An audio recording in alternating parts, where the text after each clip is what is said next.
Nona, sedang apa? Suara bariton seorang lelaki tiba-tiba membuyarkan lamunan Amora. Wanita yang pagi ini sedang mengenakan cardigan rajut hitam dipadu dress polos warna senada yang panjangnya di atas lutut tampak menoleh kaget saat menyadari ternyata Desmond lah yang kini telah berdiri di belakangnya. Pria itu mengulas senyum hangat ke arahnya. "Dok, kau mengagetkanku. Maaf Nona jika aku membuatmu terkejut, aku baru mau mengecek kondisi hewan-hewan di peternakan. Aku kemari karena melihatmu hanya diam saja memperhatikan para kuda. Apa Nona sedang ada masalah?" Desmond menatap wanita di hadapannya dengan kedua alis yang bertaut. Amora menggeleng sambil membalas kikuk senyum Desmond. "Aku baik-baik saja, aku hanya sedang bosan tinggal di dalam mansion sendirian. Bolehkan aku menemanimu di peternakan hari ini, Dok?" Desmond mengangguk memberi jawaban. "Tentu, ayo." Desmond mengajak Amora masuk ke area peternakan kuda. Terlihat laki-laki itu langsung membelok arah ke area tempat pakan para hewan. "Kau sedang apa?" tanya Amora saat melihat Desmond mengambil beberapa bak besi dan mengisinya dengan serbuk yang entah apa. Desmond hanya melirik sekilas ke arah Amora dengan senyum tipis, lalu tanpa memberi jawaban, ia kembali fokus dengan kegiatannya. Desmond menarik sebuah kursi lalu ia duduk di antara bak-bak besi yang telah berjejer rapi di bawah kakinya. "Aku akan memberi mereka vitamin, Nona." "Vitamin untuk para kuda itu?" Ini untuk meningkatkan imunitas tubuh para hewan peliharaan," jelas Desmond. "Boleh aku ikut mengaduk makanan itu?" tawar Amora ketika melihat Desmond sibuk menuangkan air dari bak yang satunya. Desmond mempersilakan Amora, lalu menyuruh wanita itu untuk duduk di seberangnya. Mereka saling berhadapan dengan beberapa bak besi yang berada di sekitar kaki mereka. "Pakai sarung tanganmu Nona Amor, aku tidak mau tanganmu jadi kotor nantinya," ucap Desmond sambil memakaikan sarung tangan khusus ke tangan Amora. Amora hanya diam ketika laki-laki itu sibuk melipat lengan cardigannya. Desmond tampaknya tak sadar, perbuatannya sekarang telah berhasil mematik debaran hebat di dada Amora. Apalagi saat Desmond mendekatkan kepalanya dan tanpa sadar rambutnya sangat dekat dengan hidung Amora.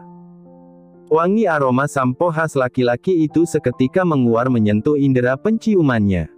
"Amor, kamu harus waras Mor." Amora tak bisa menahan diri, dia jatuh cinta pada Desmond dan dalam posisi seintens ini bagaimana bisa dia mengendalikan hatinya sendiri. Amora akhirnya menarik tangannya sendiri ketika Desmond sedang sibuk memakaikan sarung tangan ke lengannya. "Aku bisa sendiri Dok," ucap Amora gugup.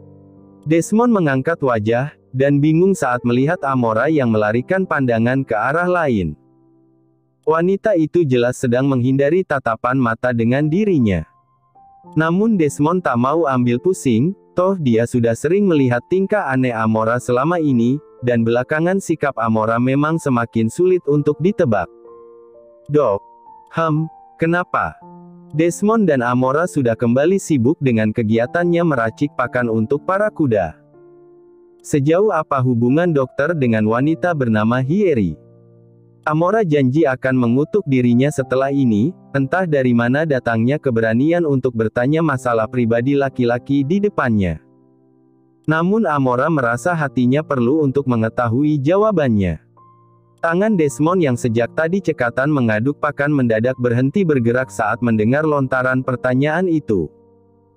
Ekspresinya berubah, dan Amora yakin dia sempat mendengar embusan nafas kasar keluar dari bibir Desmond.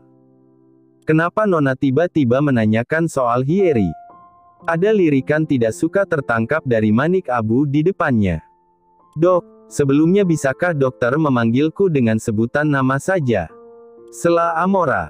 "Kenapa? Agar kita lebih akrab." Amora melepas senyum yang tak sampai ke hati Desmond. Desmond terdiam, kemudian mengangguk setuju tak mau ambil pusing. "Aku hanya ingin tahu Dok." Amora kembali mengulik jawaban tentang hubungan Desmond dan dokter perempuan yang kemarin berkunjung ke rumah dinas. Desmond menghela nafas, lalu ia berdiri dengan wajah yang ditekuk. Hiyeri sahabat baikku Mor, bukankah aku sudah menjelaskannya padamu kemarin? Amora ikut berdiri dan mengikuti langkah Desmond yang hendak menuju istal para kuda peliharaan ayahnya. Desmond menaruh satu persatu bak besi tadi pada wadah makan yang telah tersedia di setiap kandang. Dia belum menjawab pertanyaan Amora. Nampaknya Desmond tidak suka dengan pertanyaan yang diajukannya. Apa dokter marah?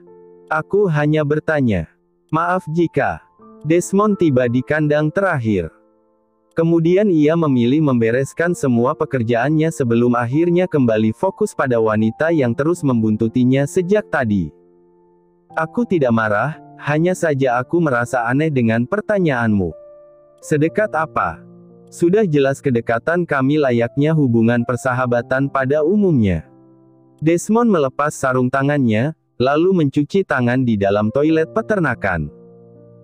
Aku hanya ingin tahu, karena biasanya persahabatan yang terjalin di antara perempuan dan seorang laki-laki itu kan tidak murni, ujar Amora. Dia mendekat ke arah Desmond dan ikut melepaskan sarung tangan yang masih membalut lengannya. Amora belum sadar, pertanyaan itu telah membuat Desmond tidak nyaman. Desmond berbalik dan menyipitkan matanya. Apa maksudmu berkata begitu? Ayolah dok, tidak ada namanya persahabatan di antara wanita dan pria dewasa, salah satunya pasti menyimpan perasaan. Brak. Amora berjengit syok ketika Desmond melempar kasar sarung tangannya ke arah tembok. Dengan tatapan terkejut, Amora meneguk ludah saat pria itu mulai melangkah dan mengikis jarak ke arahnya. Amora terjepit di pojok ruangan dengan tubuh Desmond yang kini sudah menjulang di hadapannya. Laki-laki itu meletakkan kedua tangannya di sisi kiri dan kanan kepala Amora, semakin mempersempit gerak tubuh wanita itu. Maksudmu salah satu di antara aku dan Hiyeri memiliki perasaan begitu? Helaan nafas jengah mulai terdengar di telinga Amora.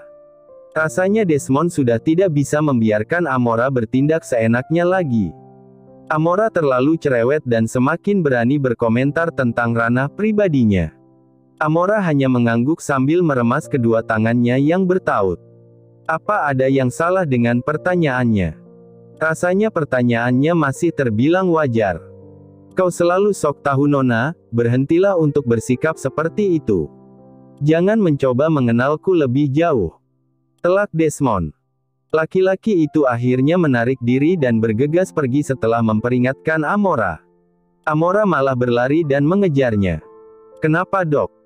Katakan alasannya, kenapa aku tidak boleh mengenalmu lebih jauh? Karena aku laki-laki rusak. Teriakan Desmond menggelegar sampai membuat Amora refleks menutup kedua kupingnya rapat-rapat. Desmond tidak mungkin menceritakan pada Amora bahwa dia sebenarnya punya suatu rahasia kelam yang selama ini coba ia sembunyikan dari dunia. Penyakit langka yang dideritanya sejak perceraian kedua orang tuanya memaksanya untuk menjaga jarak agar tidak terlalu dekat dengan siapapun, kecuali Hiyeri. Hanya wanita itu yang mengenal baik dirinya selama ini.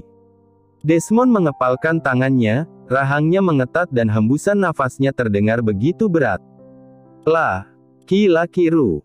Sak. Apa maksudmu dok? Tergagap Amora menatap Desmond dengan raut bingung. Kau tidak perlu tahu Nona, mulai sekarang jauhi aku sebisamu. Desmond berbalik dan hendak pergi, namun tiba-tiba dua buah tangan melingkar erat di perutnya. Tidak. Aku tidak mau menjauhimu. Tolak Amora mentah-mentah. Desmond tercengang, apalagi saat menyadari Amora sedang memeluknya sekarang. Aku jatuh cinta padamu dok, aku menyayangimu Dr. Desmond. Setelah pintu kamar tertutup, Bella menggerakkan tubuhnya dengan nyaman di atas ranjang, dia menelentangkan tubuh sambil menatap lurus ke arah plafon kamar di ruangan itu. Kamar mewah ini begitu asing, begitupun dengan laki-laki yang baru saja mengucapkan kalimat cinta di telinganya. Bella masih terlihat sangat syok dan tak mengira. Benarkah sosok tadi adalah Darren? Jangan-jangan ini hanya mimpi Bella saja. Bella melepas helaan nafas panjang demi menetralkan emosinya. Ia mengusap air matanya, lalu kemudian tangannya terulur untuk mengusap lembut area perutnya yang sudah membesar. Ayah kalian kembali, kalian senang bertemu dengannya. Bella bisa merasakan tendangan kecil di dalam perutnya. Sepertinya ketiga bayinya merespon perkataannya. Entah dia harus mengartikan tendangan itu sebagai jawaban senang atau justru sebaliknya. Yang jelas hatinya semakin gamang sekarang. Rasa sakit yang dulu pernah ditorehkan Darren masih sangat membekas. Setiap hinaan dan perkataan menyakitkan yang pernah pria itu berikan padanya tak gampang begitu saja dihapus dalam memorinya. Tok tok tok. Sebuah ketukan akhirnya mengalihkan atensi Bella. Bella bangun dan bersandar saat melihat Damian datang dengan membawa beberapa paper bag di tangannya. Tanpa dipersilakan, Damian menaruh paper bag itu ke atas ranjang. Nona, ini adalah baju hamil yang dibeli oleh Nona Amora. Ini hadiah dari beliau untuk Anda, dia berujar jika Tuan Darren berhasil menemukan Nona, dia ingin Nona memakai ini. Bella langsung tercekat syok mendengarnya. Amora. Jadi dia sudah tahu semuanya. Damian masih berdiri diam di samping ranjang. Matanya bergerak menelisik mimik wajah Bella yang seketika berubah sedih. Nona Amora sudah mengetahui semuanya, dan sepertinya dia tidak keberatan sama sekali dengan hubungan Nona dan Tuan Darren. Damian sengaja melanjutkan ucapannya untuk memancing Bella. Bella masih tak menyahut ucapan Damian. Tapi entah kenapa sedikit ada kelegaan tersirat di wajah wanita itu. Aku tidak peduli, hubunganku dengan Tuan Darren sudah berakhir. Sahut Bella akhirnya. Damian memijat kepalanya. Memang tuannya pantas berjuang lebih keras setelah perlakuan yang diberikannya pada Bella kemarin. Sepertinya Bella akan benar-benar membuatnya bertekuk lutut. Tidak mudah menaklukkan kembali hati wanita ini. Apapun keputusan Nona nanti, saya mengerti perasaan Nona, tapi ketahuilah Nona, Tuan sangat tersiksa selama 5 bulan terakhir ini. Dia mencoba melampiaskan rasa bersalahnya pada Nona dengan banyak pelarian. Dia pernah tidak tidur sama sekali selama 3 hari berturut-turut. Keadaannya saat itu sangat kacau Nona.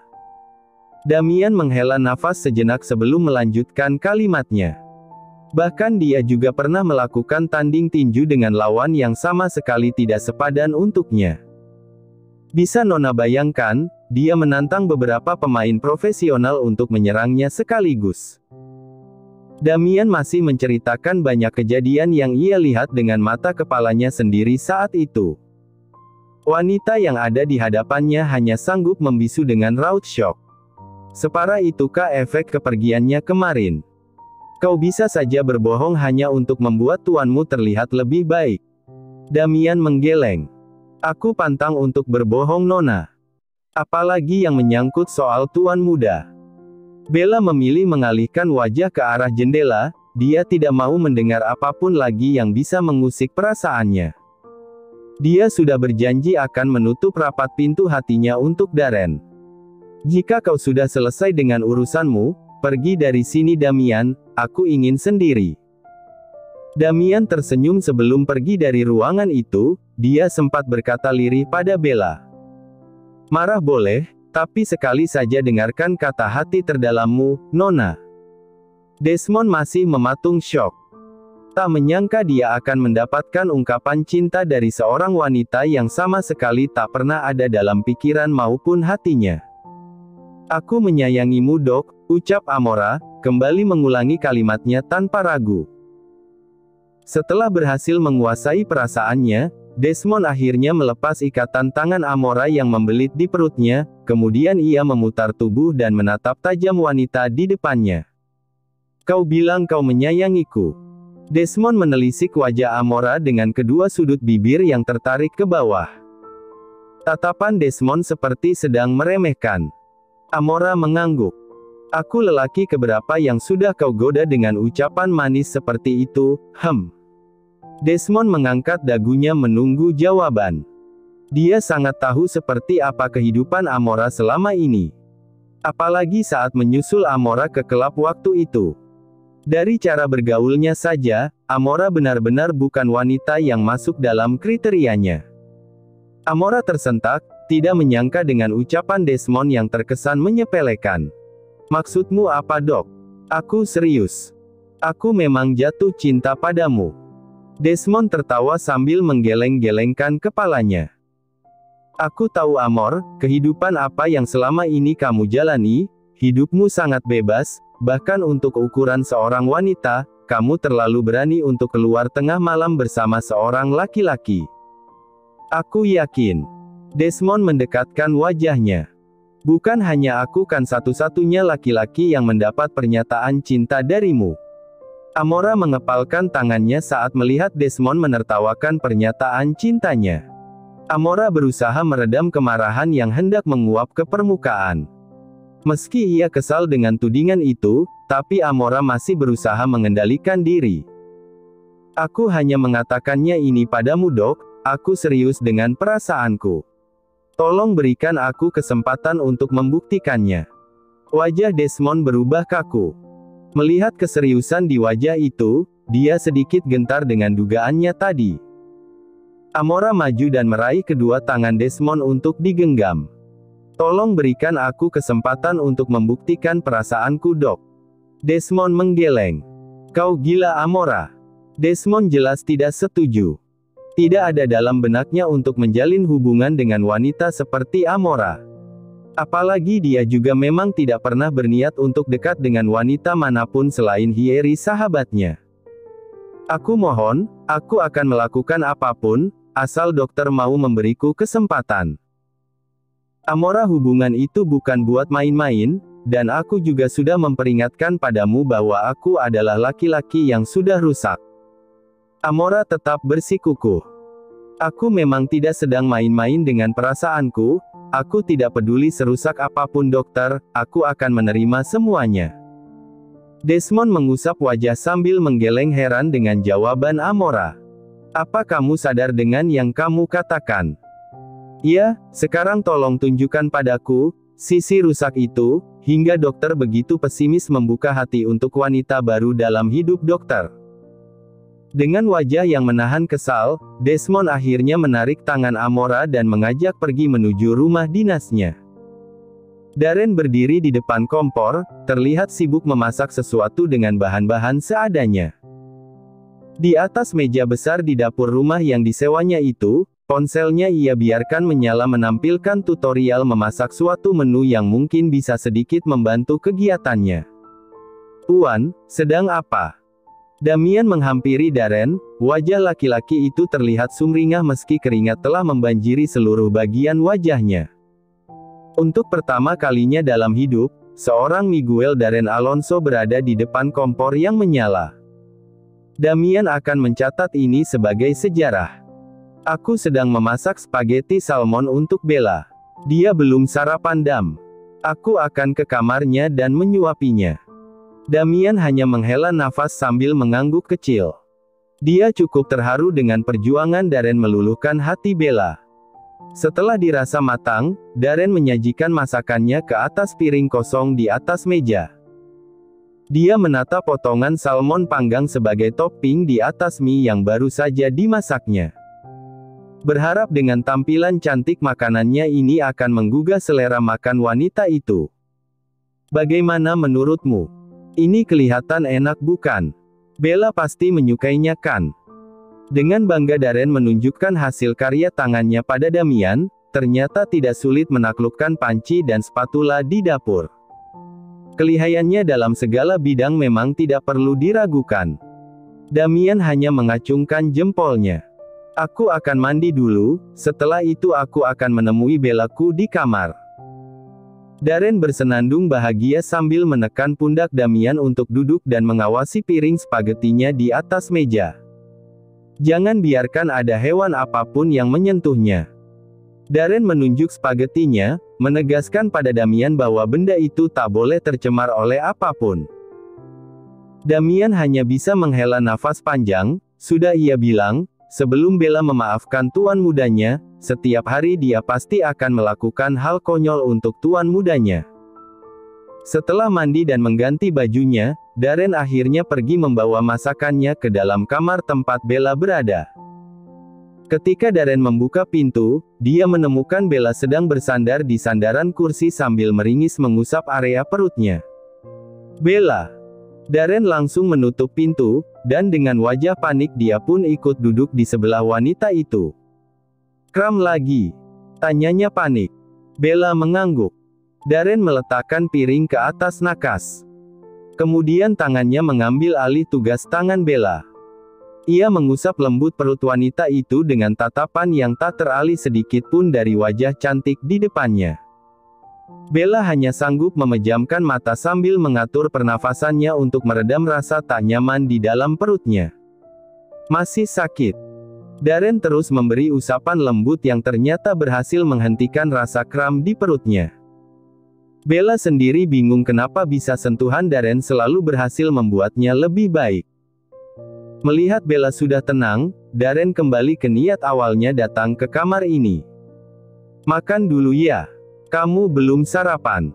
Darren menarik kembali piring berisi spaghetti salmon ke atas pangkuannya. Bella melirik sekilas ke arah makanan itu. Tercium dari aromanya saja sangat menggugah selera makan Bella. "Aku memasaknya sendiri. Tadi sudah kucicipi, rasanya cukup mirip dengan yang sering aku makan di London."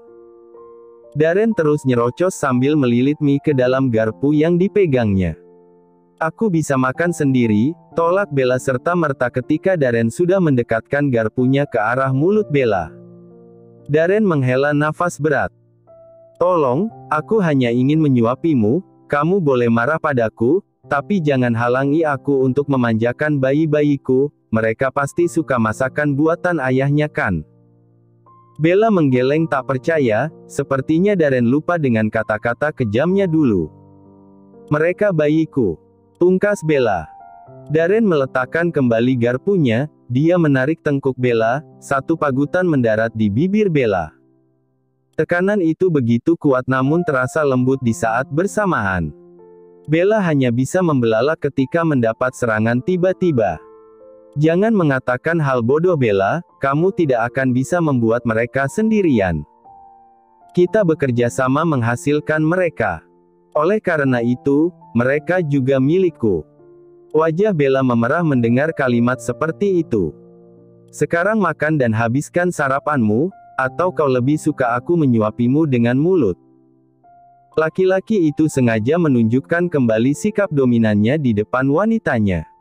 Dia tahu Bella hanya bisa ditaklukkan dengan ancaman seperti ini. Terbukti setelah mendengar kata-katanya itu, Bella langsung bersikap kooperatif. Dia menerima suapan dari tangan Darren tanpa perlawanan lagi seperti sebelumnya. Di tengah kegiatannya menyuapi Bella, Darren tersenyum samar, dia berjanji, setelah ini akan berjuang lebih keras lagi untuk meluluhkan hati wanita pujaannya.